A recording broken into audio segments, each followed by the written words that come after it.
শুভ সন্ধ্যা বন্ধুরা। এই দেখো আমাদের গাছের বড়ই পাকাইছিলাম সুন্দর করে রোদ্রে।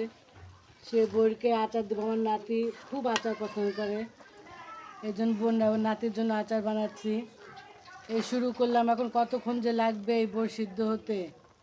হ্যাঁ, আপনাদেরকে শুরুটা দেখালাম। দেখেন কত কড়াইটা ছোট হয়ে গেছে, আর একটু বড় কড়াই নিলে হতো। খুব মজা লাগে তেঁতুল দিয়ে আচার দিয়ে।